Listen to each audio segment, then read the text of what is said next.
Hi YouTube, it's the 24th of the 6th, 2011, as a situation update for the state of North Dakota, Soiree River, Minot. A number of evacuated people concerned is 12,000. The situation is this. Geese and airboats on patrol shared the streets of Minot on Friday as the Soiree River set a new record for flooding, rising so quickly that it could be seen climbing up the sides of homes in the North Dakota city.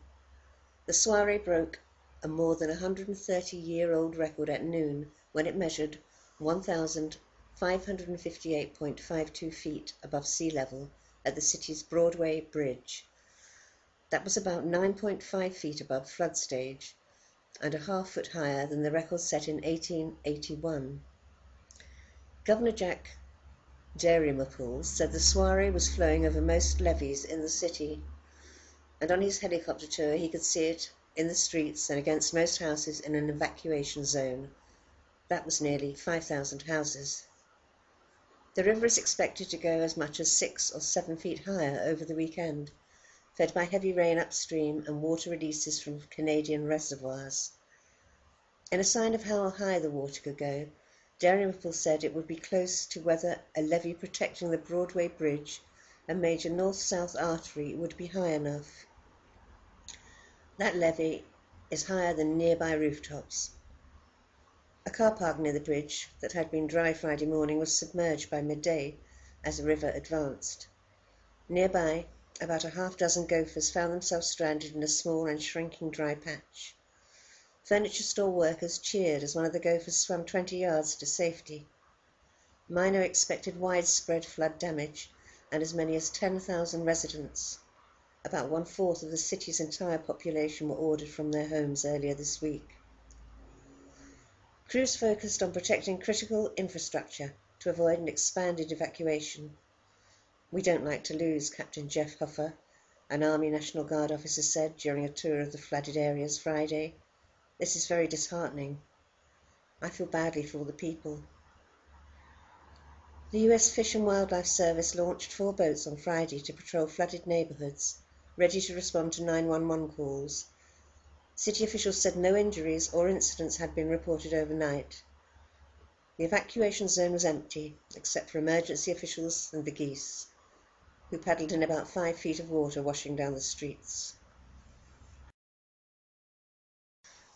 George Moe, whose house was about a block from the water's edge, returned briefly to pick up some keys. Moe said the only thing left in his house was the mounted head of an antelope shot by his wife, who died about 3 years ago.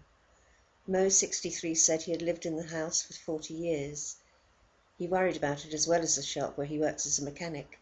It was taking on water and he was unsure he'd have a job after the flood. "I hate to see everything go after 40 years, he said. "There ain't much you can do." The U.S. Army Corps of Engineers on Thursday accelerated water releases from the upstream Lake Darling Dam. In just 4 days, the predicted release of water from the dam more than doubled, from 11,000 cubic feet per second to 29,000.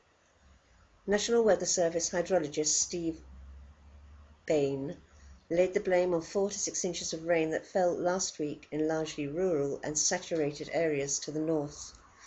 With peak water levels expected Saturday or Sunday, officials in North Dakota's 4th largest city said they had done everything they could to protect critical infrastructure. Minot Mayor Kurt Zimbelman said dikes had been raised as much as possible around the city's sewer lift station and can't be raised any higher. The city was confident with water treatment plant that it would be protected. "We need to hope that they hold," Zimbelman said. The city issued a voluntary evacuation notice Thursday to 400 people more in the river valley, although officials said damage to those homes might be no more than water in basements. City official President Dean Franzog said authorities expected a large portion of the 4,400 homes and the 200 businesses that had been evacuated will be inundated. In Burlington, a town of about 1,000 people a few miles upstream on the confluence of the Soiree and the Des Lacs River, City officials abandoned sandbagging as hopeless. About a third of 320 houses are expected to be lost in the town that was founded in 1883 and is the oldest in Ward County. We're no longer able to save the city, Burlington Mayor Jerome Grunberg said Thursday. Burlington officials instead sent people to help with a frenzied labour around Minot, a town best known for its Air Force base, but also an important agricultural centre and home to many labourers drawn to the oil boom in western North Dakota. Heavy equipment hauled dirt and clay to raise dikes wherever possible, an effort Simbelman said would continue until rising water made it impossible. Workers and National Guard members were the only one to be seen in evacuated areas. And that is the latest report from the RSOE Disaster Alert Network.